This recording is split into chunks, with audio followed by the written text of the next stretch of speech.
InsyaAllah kita sampaikan yang dulu bersama Ustaz Haji Basir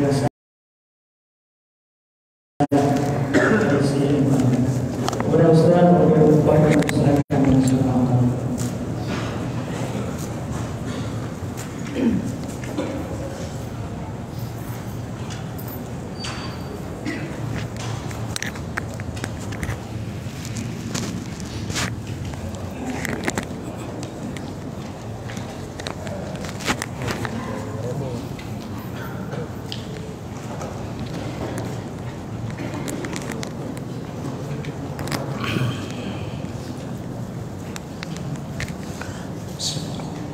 Assalamualaikum warahmatullahi wabarakatuh.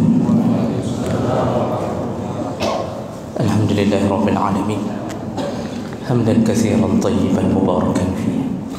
Asyhadu an la ilaha illallah wahdahu la syarika lah wa asyhadu anna Muhammadan 'abduhu wa rasuluhul karim. Allahumma shalli wa sallim ala nabiyyina wa sayyidina al-Mustafa Muhammadin wa ala alihi wa ashabihi ajma'in. Amma ba'd. Rabbi shrah li sadri wa yassir li amri wahlul 'uqdatam min lisani yafqahu qawli. Segala puji bagi Allah, kemuliaan salawat dan salam kepada Rasulullah, pada keluarga dan seluruh sahabat-sahabatnya. Bapak Ibu jamaah salat maghrib dan isya, ya Allah muliakan insyaallah di dunia dan di akhirat. Kita sedang membahas adab-adab ketika melakukan safar atau perjalanan jauh. Dan yang sudah kita bahas di antara adab ketika atau hendak melakukan safar, yaitu luruskan niat ketika mau melakukan safar. Ini kita sudah jelaskan, berniatlah perjalanan itu adalah perjalanan yang diridai oleh Allah. Jangan melakukan perjalanan yang bentuknya maksiat, karena ini yang menentukan husnul atau su'ul khatimah seandainya itu menjadi perjalanan terakhir bagi kita. Jadi kalau sudah meniatkan perjalanan yang baik, maka Allah akan memberikan pahala, malaikat akan mengikuti dan melindungi orang-orang yang melakukan safar tersebut. Kemudian kita juga sudah membahas di antara adab sebelum melakukan safar, kalau perjalanan itu menuju ke sesuatu yang kita belum tahu baik dan buruknya, maka disunnahkan untuk melakukan salat istikharah sebelum melakukan safar. Nah, nanti kalau sudah melakukan salat istikharah, maka berjalanlah di bawah bimbingan Allah. Jadi salat istikharah itu hasilnya bukan melalui mimpi, dan tidak akan ada suara-suara yang berbisik-bisik di telinga. Tetapi kalau sudah melakukan istikharah, kita ambil keputusan berdasarkan keyakinan hati, maka Allah akan membimbing kita. Kalau perjalanan itu tidak baik untuk kita, maka Allah akan menggagalkan perjalanan itu. Tapi kalau itu baik, maka Allah membiarkan kita melanjutkan. Dan ini berlaku untuk semua urusan. Jadi begitu juga kalau mau menikah. Kalau seandainya calon yang kita cintai untuk kita jadikan istri, kita awali dengan istikharah. Kalau memang dia baik menurut Allah, maka Allah akan membiarkan kita menikahinya. Tapi kalau seandainya dia tidak baik menurut Allah, setelah kita memohon petunjuk dari Allah, maka Allah akan menggagalkannya. Jadi jangan salah faham, jangan mengira setelah salat istikharah kita langsung mimpi, lalu dimimpikan wajah calon istri di antara dua pilihan. Tidak, karena bisa jadi dalam mimpi dua-duanya nampak. Kabingong lo dengannya so yang sebenarnya, kan? Nah, baik, itu istikharah, itu sunnah Nabi. Dan satu catatan sebelum kita lanjut, salat istikharah itu boleh berdiri sendiri, boleh di atas salat yang lain. Misal kita salat duha, lalu setelah selesai salat duha kita berdoa dengan doa istikharah, maka itu pun dianggap sebagai doa untuk memohon istikharah. Oh, kita mau melakukan salat tahajud, lalu setelah tahajud kita berdoa dengan doa istikharah, maka itu pun dianggap bahagian daripada istikharah. Kalau seandainya kita ingin melakukan salat terpisah, khusus salat istikharah, dibolehkan berniat khusus, jadi salli sunnatal istikharah raka'ataini lillahi ta'ala, itu berdiri sendiri salatnya juga dibolehkan, dan setelah itu berdoa dengan doa istikharah. Baik, jemaah melakukan Allah Subhanahu wa taala, kita lanjut. Di antara adab dalam melakukan perjalanan jauh atau safar berikutnya adalah al-istisyarah, yaitu memohon petunjuk dari orang-orang yang kita anggap layak memberi petunjuk. Nah, ada kalanya perjalanan kita, karena kita mungkin masih belum pengalaman, kita butuh petunjuk dari orang yang lebih pengalaman. Maka sebelum berjalan disunnahkan melakukan istisyarah, bertanyalah. Jadi kalau kita ni misal mau melakukan perjalanan ke satu tempat, tanyalah kepada orang-orang yang sudah lebih berpengalaman, apakah tempat yang kita tuju baik atau tidak, bagaimana kalau sudah sampai di sana. Itu semuanya adalah bahagian untuk membuat safar kita agar selamat, selamat dalam segala hal. Jadi jemaah melakukan Allah Subhanahu wa taala, kalau dalam urusan perjalanan yang perlu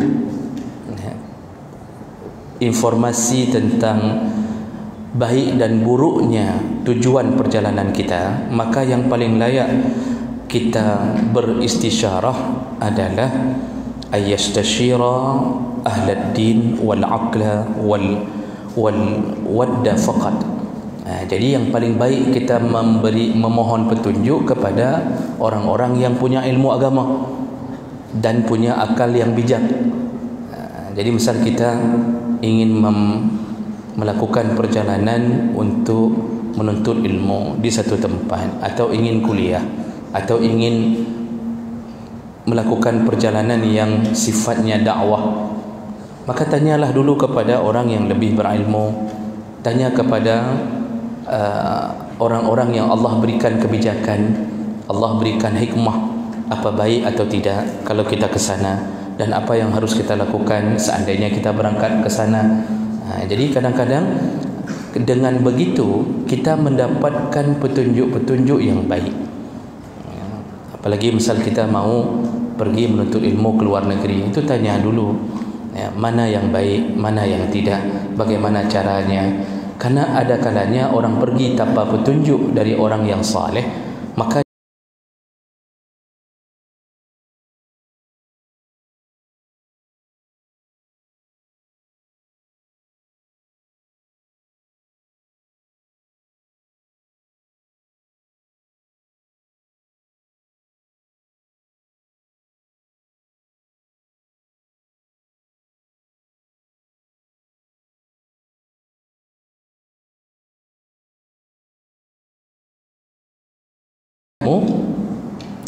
kemudian ketika terpana dengan keadaan di kota yang dia tuntut ilmu, malah dia tidak menuntut ilmu, malah dia melakukan hal yang berbeda.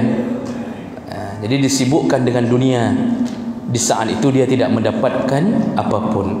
Maka di situ kita perlu nasihat. Sebelum berangkat tanya mbak goreng-goreng, tanya mbak urang ilmu, ya. Nah, ini penting.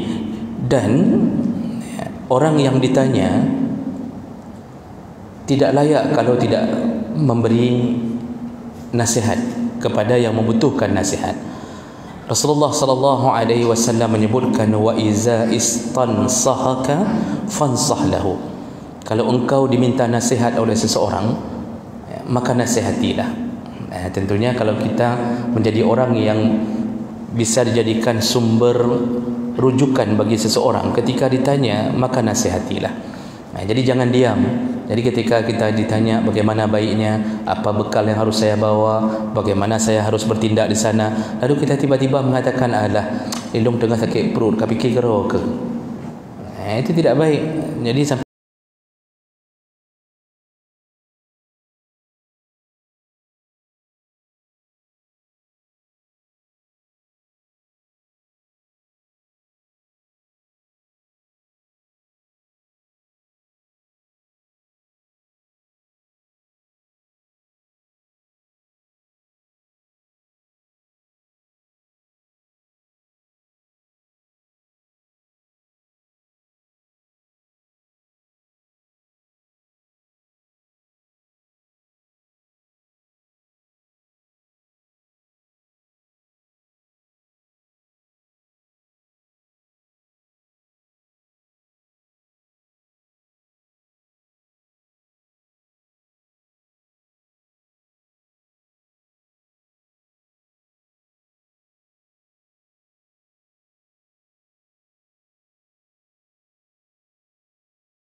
nah, kemudian adab berikutnya, ibra'u zimmah min huquqin nas. Sebelum berangkat untuk melakukan perjalanan jauh, lakukanlah ibra' az-zimmah min huquqin nas, iaitu lepaskan, selesaikan urusan dengan yang menyangkut dengan hak-hak manusia. Selesaikan urusan yang menyangkut dengan hak-hak manusia. Di sini disebutkan wazalika bi istihlal man kana lahu madlamah. Halalkan kepada orang-orang yang pernah terzalimi oleh kita. Jadi sebelum berangkat, pernahkah kita menyakiti perasaan seseorang? Contoh, kita mau melakukan perjalanan umrah atau haji. Sebelum berangkat, itu seharusnya kita lepaskan diri dari semua urusan dengan manusia, baik berupa perasaan ataupun darah ataupun harta atau kehormatan. Itu harus diselesaikan. Bahkan dengan binatang saja disuruh.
Semua hewan-hewan, jangan sampai ada yang mati di tangan kita. Paling kurang titipkan ke tetangga. Jadi yang pelihara ikan, akuarium, kasih ke tetangga. Titipkan pesan, ini cuma sebentar, saya pulang saya ambil lagi, ini apa pegahnya. Karena tetangga ada yang mengira, oh terima kasih, alhamdulillah sudah dikasih akuarium. Dipikir gogonyan, dipikir untuk dia. Kita menitipkannya saja. Jadi suruh tetangga kasih makan, kasih kunci rumah, tolong kasih makan ini, tolong kasih makan ayam, kasih makan ini, kasih makan itu. Nanti kalau kita pulang haji, pulang ke rumah, jangan lupa kasih makan tetangga. Kita sudah minta bantu dia untuk kasih makan hewan-hewan yang kita pelihara, jangan lupa membalas budi. Jadi sampai segitu dengan binatang. Kalau dengan binatang segitunya Allah menjaga, maka dengan manusia lebih utama untuk dijaga. Jadi sebelum melakukan perjalanan jauh, lepaskan urusan. Yang pernah menzalimi orang datangi rumahnya, mohonlah maaf. Yang pernah mengupat dan belum minta maaf sampai hari ini, jangan menunggu naik haji, karena haji bisa jadi ditunda lagi. Nyoh handente apa? Bisa jadi sampai 2025 tertunda. Allah alam, kita tidak tahu apa yang terjadi. Maksudnya kalau mau naik haji, selesaikan kezaliman itu, datangi rumahnya, mohon maaf, kasih tahu, saya mohon maaf, saya pernah menyakiti bapa, saya pernah menyakiti ibu dengan mulut saya, izinkanlah saya, ridhakanlah saya. Kita pernah kasih tahu untuk memohon maaf itu tidak mudah mendapatkan maaf karena kita yang menyakiti. Jadi tidak benar kalau ada orang yang sudah datang lalu kemudian ditanya orang sudah mohon maaf, yang kali ni lelaki maaf, yang orangnya netenak misalnya, yang hari itu kamu caci sudah minta maaf, lalu kita bilang sudah, saya sudah datang rumahnya, terus kayak mana dia nggak kasih maaf, terserah dia sama Allah. Itu salah. Orang yang sakit hati wajar tidak memberi maaf. Misal kita yang diternak, Pak, kita yang dicaci maki, mudahkah kita memberi maaf? Tidak. Hati yang telah disakiti itu tidak bisa dengan mudah menutup perasaan untuk memaafkan. Itu normal manusia. Jadi jangan mengira asal sudah minta maaf sudah selesai. Tidak. Yang inti suruh minta maaf sebelum melakukan safar panjang adalah sampai dimaafkan. Makanya datang berulang-ulang. Tidak bisa sekali datang lalu urusan dia dengan Allah enggak kasih maaf. Mana ada urusan saya sudah minta maaf. Tidak begitu. Datangi berulang-ulang. Maka pernah sih kita katakan bahawa untuk melemahkan, melunakkan hati, salah satunya adalah bawalah hadiah ketika meminta maaf. Coba bawa hadiah, pasti lebih mudah untuk dimaafkan. Coba bawa TV 55 inci, nyompat ada TV. Ini hadiah untuk bapak. Maafkanlah saya. Hanya golong dari maaf kaji ada masalah lagi. Ada masalah lagi. Dia minta kalau bisa tambah parabola saya tu, alhamdulillah saya maafkan, dunia akhirat saya maafkan. Begitu mudahnya Bapak Ibu melaka Allah. Ini sudah tidak bawa apa-apa, sombong dengan kalimat-kalimat sombong. Bagaimana dimaafkan? Kalau tidak dimaafkan, Allah tidak.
Mati kenapa saya harus minta maaf?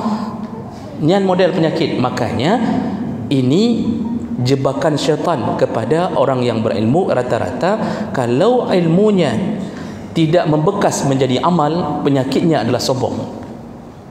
Jadi jemaah melaka Allah Subhanahu wa taala, yang pernah kita gores tubuhnya, kita pukul atau kita tumpahkan darahnya, itu perlu minta maaf. Kenapa perlu minta maaf dalam urusan seperti itu? Bisa jadi itu perjalanan terakhir kita.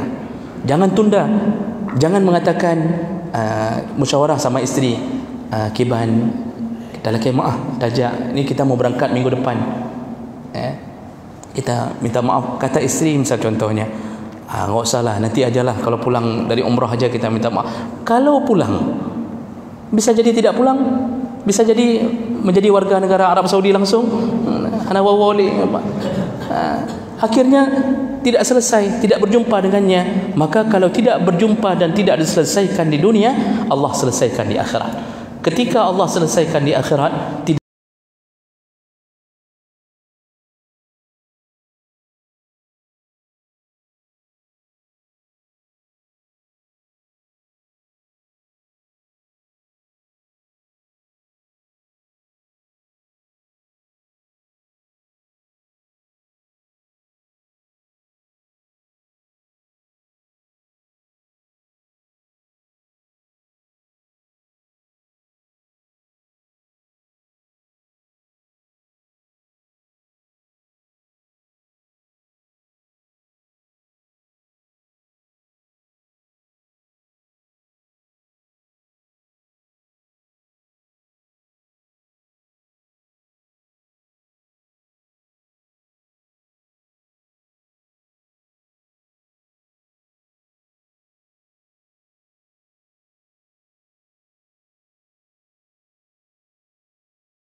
yang orang kirim. Kopi punya orang, pasta ke orang lagi. Taqabbalallahu minna wa minkum, selamat hari raya Aidil Fitri. Itu tidak minta maaf. Yang namanya minta maaf sebelum melakukan, datangi rumahnya, ketuk, kalau jauh telefon langsung. Kemudian wa qada'ud duyun li ashabiha qabla safar. Termasuklah hal yang harus dilepaskan sebelum melakukan perjalanan, yaitu bayarlah hutang sebelum melakukan perjalanan jauh. Jadi perjalanan jauh ini kan sudah kita jelaskan, safar itu ukuran dalam jumhur ulama yaitu 4 burud 16 farsah dalam hadis Nabi, yaitu ukuran 90 km. Sebenarnya kalau kita dari sini mau ke Banda, itu sudah perjalanan jauh. Nya sebelum ke Banda, nya harus lewat Maah le. Kalau mepok di Tangsi, Banda ada lewat Tangsi, mana nak? Kalau sempat kecelakaan di tengah jalan, masuk ke jurang Selawah, habis kita buat. Tidak sempat minta maaf. Tidak sempat minta maaf. Makanya atas nama mau berjalan jauh, karena orang yang berjalan jauh itu urusan dengan Allah lebih dekat dalam urusan diambil nyawa. Apalagi kalau naik pesawat. Itu kalau sudah naik pesawat kita tidak ada harapan, Pak. Ya.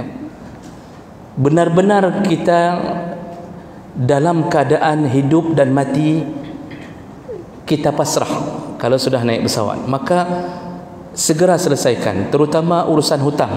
Di sini disebutkan termasuk yang harus diselesaikan sebelum melakukan safar.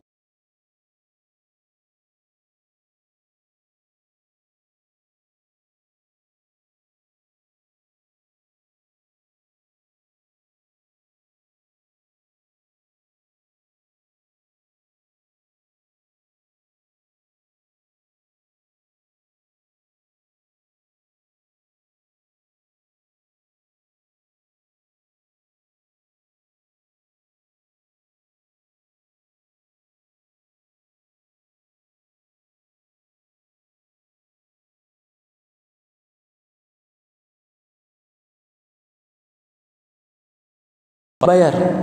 Kita lihat di depan mata dia membangun rumahnya, tapi hutang kita tidak dibayar. Kalau dia mati, maka Allah kumpulkan di neraka bersama orang zalim. Jadi bersama siapa kumpulnya? Sama Fir'aun. Jadi yang belum kenal Fir'aun selamat.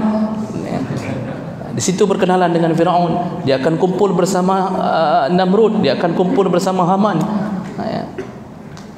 Nabi mengatakan zalim, yang sudah punya uang tidak bayar hutang, zalim.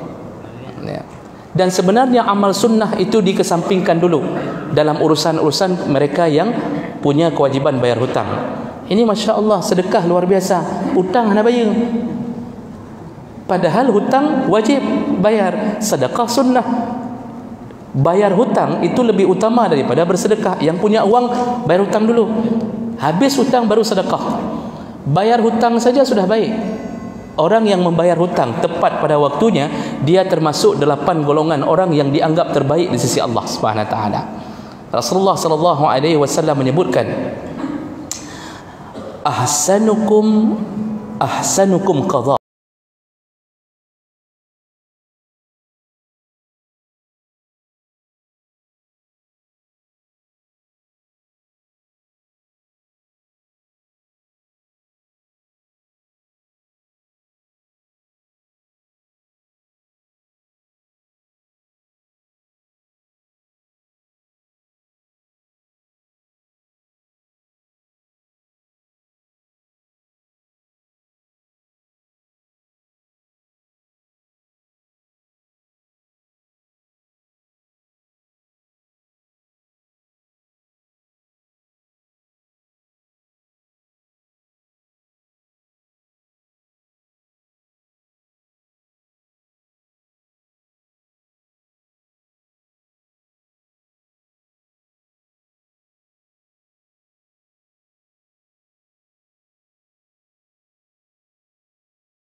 Besar ada yang lebih reman dia daripada kita yang memberi hutang.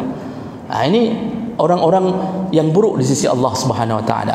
Maka jemaah maka Allah Subhanahu wa taala, hati-hati melakukan perjalanan tapi masih dalam keadaan belum membayar hutang. Kalau mati dan tidak ada rencana bayar hutang, tidak ada rencana. Kalau ada rencana pasti memberi wasiat kepada anak. Nak, kalau ayah meninggal ada hutang ayah, ini catatannya, ya, tolong bayar segera. Itu ada rencana bayar, ya. Tapi tidak ada rencana, dia pergi begitu saja, ya, melarikan diri begitu saja. Kalau mati maka tidak ada jaminan surga. Kenapa begitu? Rasulullah sallallahu alaihi wasallam menyebutkan, man faraqar ruhul jasad, barang siapa yang dicabut nyawanya oleh Allah, terpisah ruh dengan jasad, artinya dicabut nyawa, wa huwa bari'un min salas, dan dia terlepas dari 3 perkara, dakhalal jannah, wajib masuk surga. Jadi kalau ada orang yang mati tidak membawa 3 perkara ketika mati, wajib surga.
Para pencuri.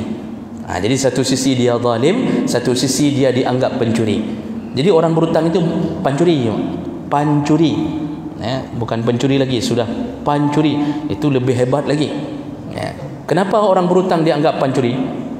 Kalau pencuri, dia pencuri yang asli, tulen, itu datang malam-malam mengendap-endap, ya, melewati tembok-tembok rumah, mengambil barang dengan diam-diam, itu pencuri. Dan kita kalau dapat dia, kita pukul, ya, sampai lembek kita pukul.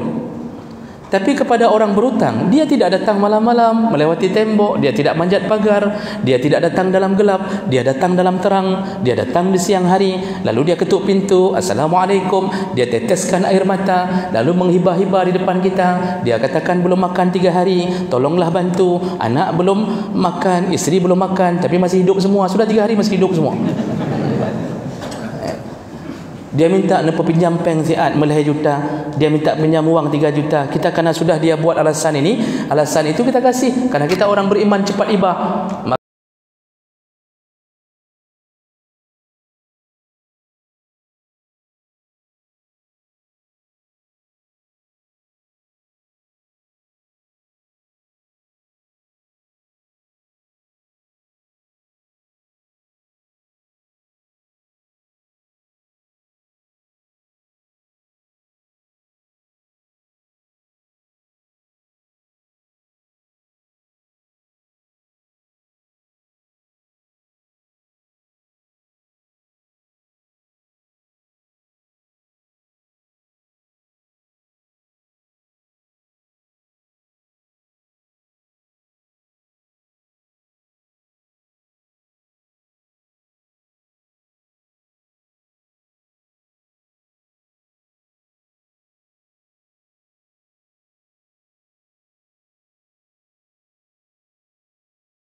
Andainya engkau melihat ada orang yang benar-benar tidak mampu membayar hutangmu, maka berikanlah dia kemudahan.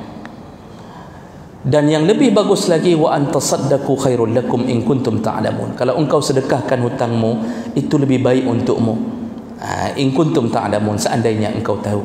Jadi kalau seandainya engkau tahu, maksudnya seandainya engkau tahu bahawa Allah menyiapkan surga untukmu bagi yang membebaskan hutang, pasti semua engkau akan membebaskan hutangmu. Maka ada hadis Nabi SAW, kata Rasulullah, kana rajulun yudayyinu, ada seorang, kata Rasulullah, suka memberi hutang kepada orang lain. Jadi ada di masa kejadian ini, di masa sebelum Nabi, entah di kalangan Bani Israel, kata Rasulullah, ada seseorang suka memberi hutang kepada orang lain, dan ketika dia menagih, dia suruh tagih kepada budak-budaknya. Jadi budaknya disuruh tagih. Ini orang kaya, suka kasih hutang. Kasih hutang bukan rentenir, membantu orang. Siapa orang yang butuh dia kasih. Ketika ditagih, dia mengatakan kepada budak-budaknya, yang mampu bayar engkau suruh bayar, yang tidak mampu bayar maafkanlah, maka Allah akan memaafkan kita. Itu selalu nasihat kepada budak-budaknya.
Bayar hutang karena Rasulullah sallallahu alaihi wasallam tidak mau mensalatkan jenazah orang yang belum bayar hutang.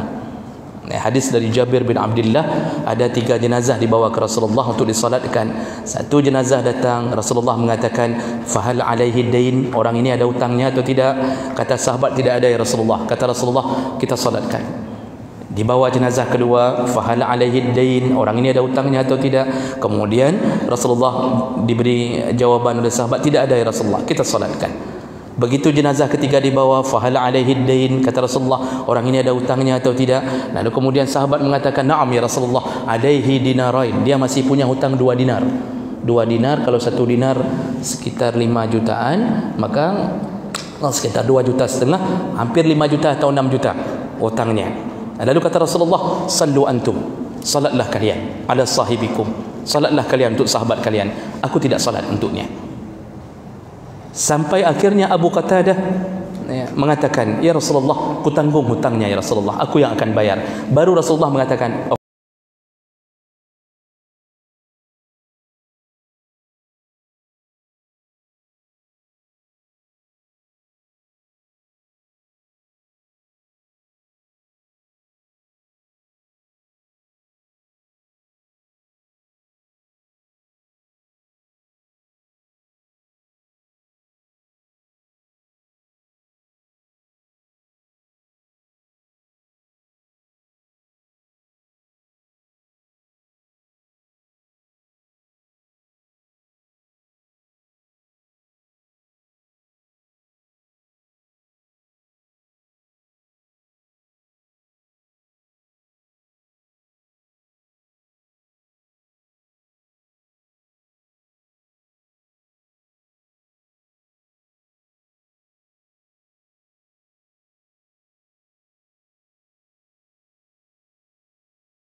alhamdulillah, pancuri itu sudah mati, perampok itu sudah mati, maka cacian manusia adalah su'ul khatimah untuknya.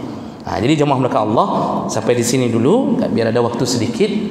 Kayaknya cuma sedikit ya, apa? Masih ada waktu ya. Baik, silahkan kalau ada hal yang ingin ditanyakan lebih dahulu. Ya.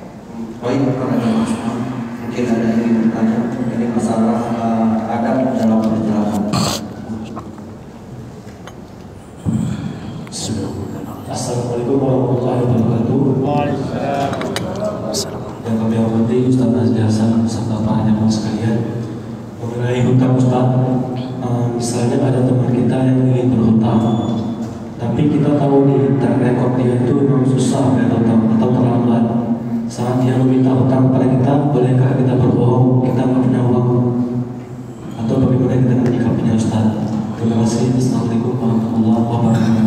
Waalaikumsalam warahmatullahi wabarakatuh.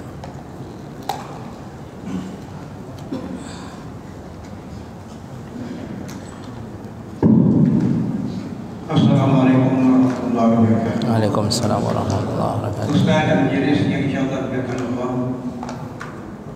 Apa hukumnya Ustaz perempuan yang belajar ke luar negeri dan dari perjalanan tanpa murid sampai bergejala di sana?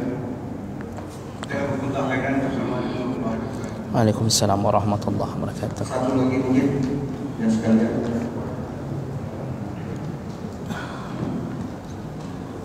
Assalamualaikum warahmatullahi wabarakatuh. Waalaikumsalam. Ustaz, tadi dijelaskan bahwasanya salah satu adab dalam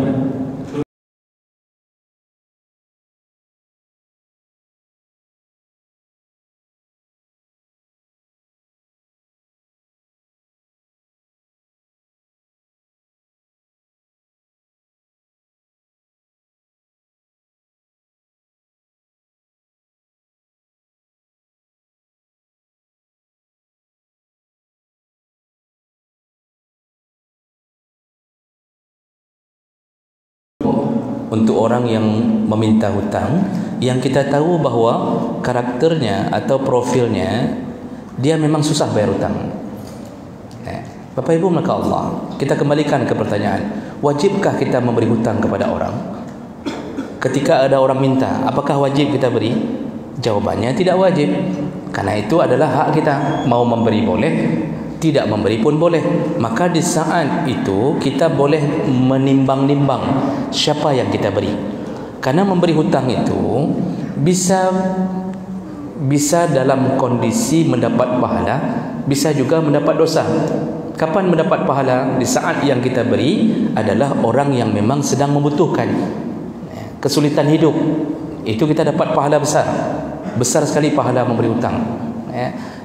Sampai ada hadis Nabi yang menyebutkan di pintu surga ditulis al-hasanatu bi asyri amsalha, satu kebaikan 10 pahalanya.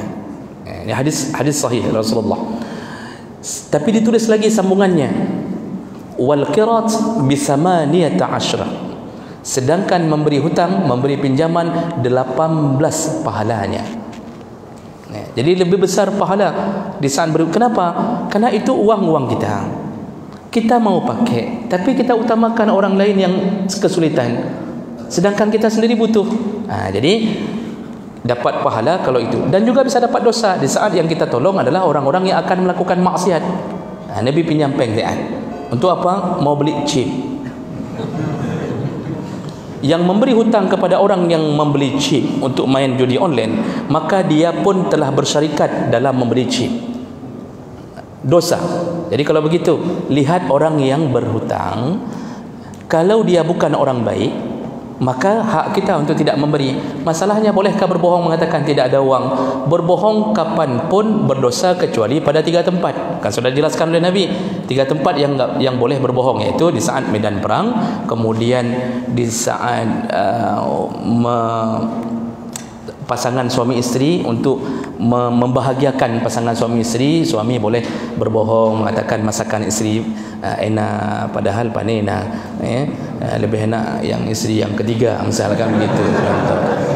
Dan kemudian boleh berbohong di saat memperbaiki hubungan yang sedang bertengkar, orang sedang bertengkar. Selain itu nggak boleh bohong. Berarti bolehkah berbohong mengatakan nggak ada uang ketika orang tidak boleh. Jadi nggak boleh mengatakan laki mak hana peng, padahal banyak di ATM Pak.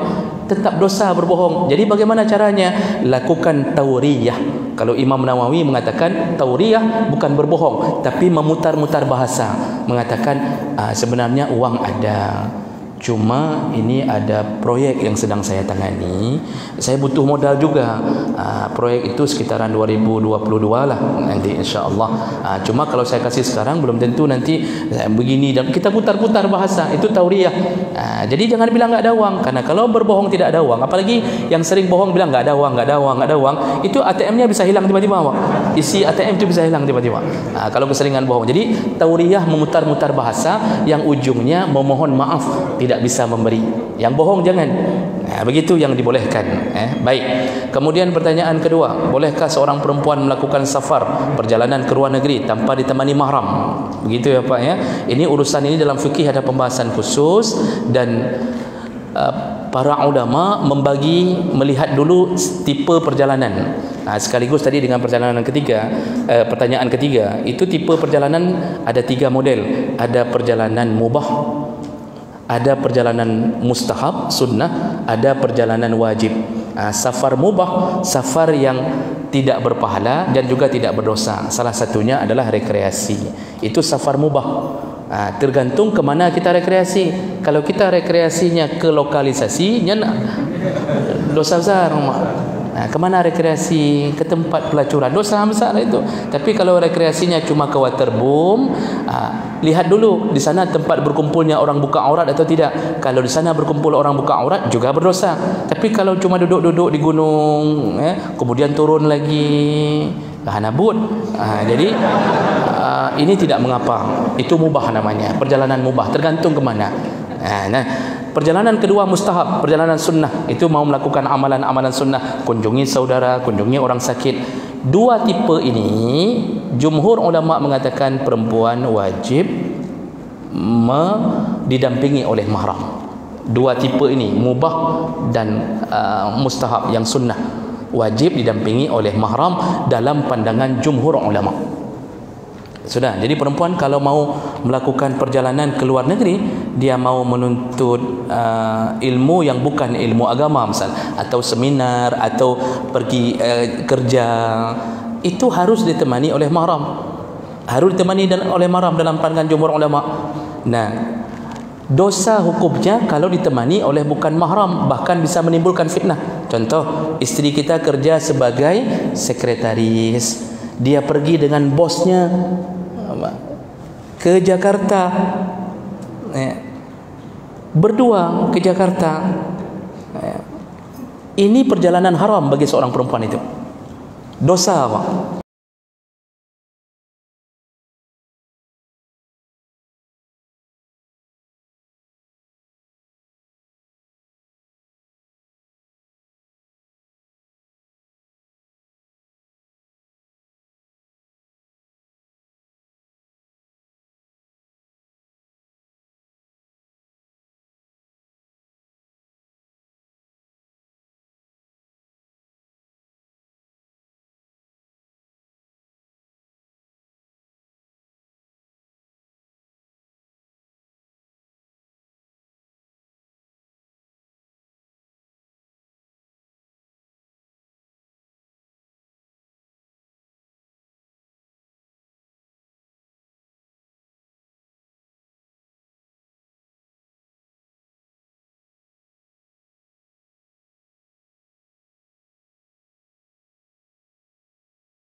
Wajib, enggak peduli suami sudah ada harta atau tidak.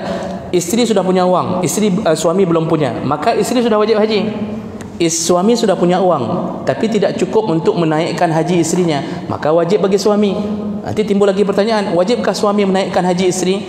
Semua ulama mengatakan tidak wajib. Yang wajib untuk dirinya sendiri.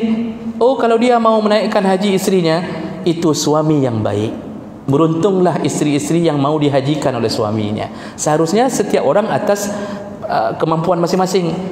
Bagaimana hukumnya perjalanan wajib? Wajibkah perempuan punya mahram? Di sini para ulama khilaf dalam urusan ini. Sebahagian seperti Imam Hanafi, Imam Hanbali mengatakan wajib mahram berdasarkan beberapa dalil.